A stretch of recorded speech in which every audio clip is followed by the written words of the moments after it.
สบายดีพบกับบ่าวฝ้ายนะครับวันนี้ก็นานๆทีได้มาสีเมืองกินข้าวเปียกแซ่บสีเมืองนะข้าวเปียกในตำนานสีเมือง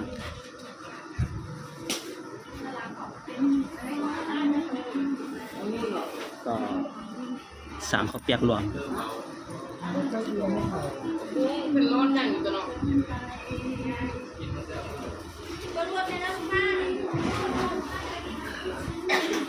รถใหญ่ที่แล่นผ่าน บางอันก็มืออยู่แนว ติดก็ได้แต่ว่าสถานที่จอดรถค่อนข้างว่ายากนะเขาเปียกแซมแหงแต่ว่าสอกบอลจอดรถยากเพราะคนลูกค้ามันหลายเลย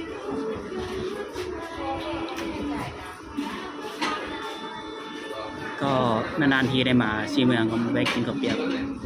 แซ่บสีเมืองติดข้างวัดสีเมืองเลยนะใครมาสีเมืองก็มากินข้าวเปียกไม่ได้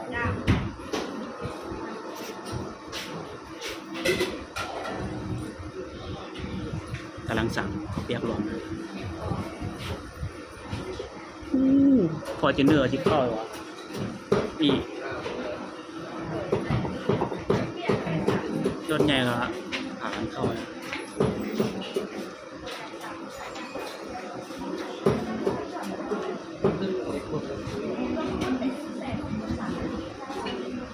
โอเคเดี๋ยวรอเมนูข้าวเปียกแซ่บซีเมียงนะว่าจะแซ่บสำหรับทุกคนกำลังสั่งอยู่ตอนนี้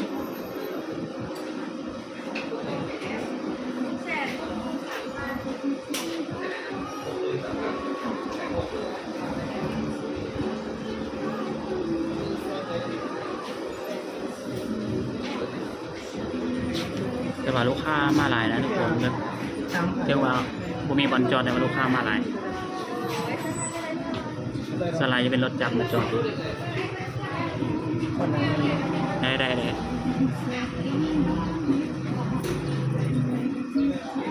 กำลังมา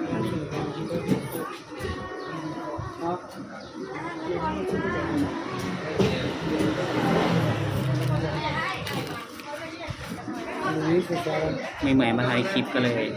เขามากินก๋วยเตี๋ยวหิวเข้าตอนสวยนะจะหนักดูนี่ร้านพี่รู้จักร้านเช่าชุดไหมคะชุดลาวอ่ะแล้วก็จะไปใส่เขาบอกว่าอยู่หลังประตูวัดอยู่ตรงไหนเรามีอยู่ก็นั่นถ้าการขับทางไปทางนั้นมันจะมีซอยรถประกาศที่แยกการขับไปก็มีนักท่องเที่ยวมาเที่ยวลาวนะมากินข้าวเปียกซีเมืองจากไทยแลนด์นะ จะพาไปเจออีกถามคนต่อไป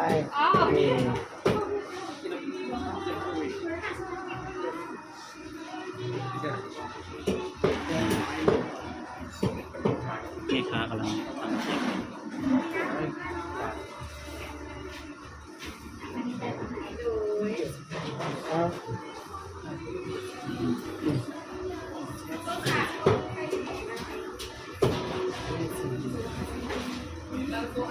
รอคิวนะ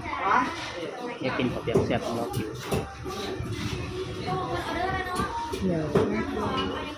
สั่งเลย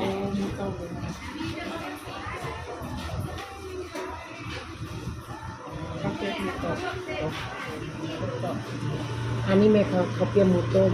ตรงกับหมูทอดนะอันนี้ก็คนเดียวของอ้ายก็มีทุกอย่าง เดี๋ยวโคตรใหญ่เลยเปิด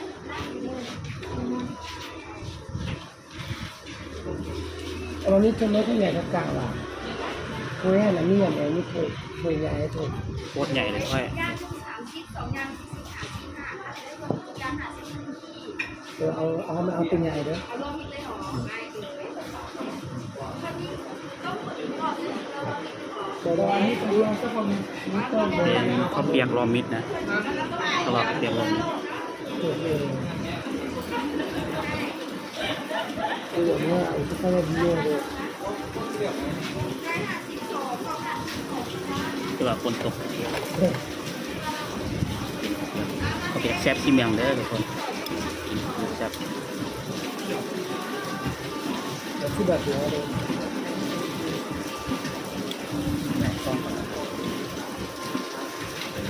บัวได้เกิดอะไรที่สุดเลยบอก กินตัวสองตัวสามจ้า นามีการรักษาตาเรา โคตรใหญ่เลยซอยโคตรใหญ่เลย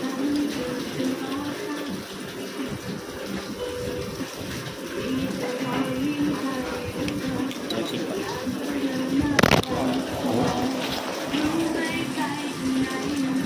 ขออภัยนะ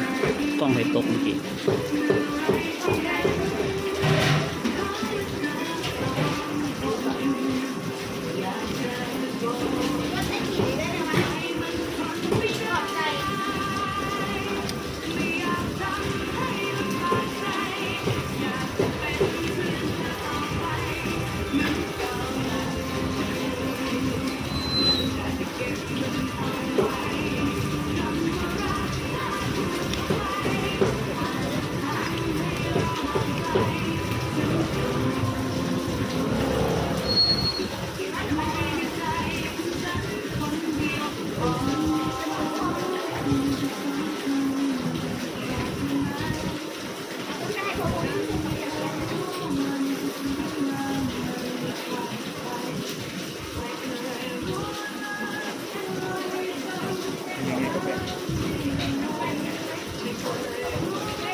ขายได้ถึงมากว่าเดี๋ยวตัวนี้อาคือเป็นหนึ่งก็เลยจะเล่ากัน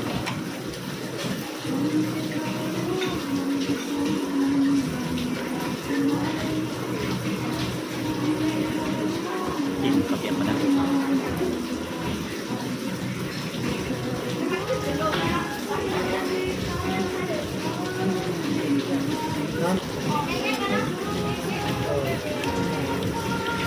แต่ไม่ควร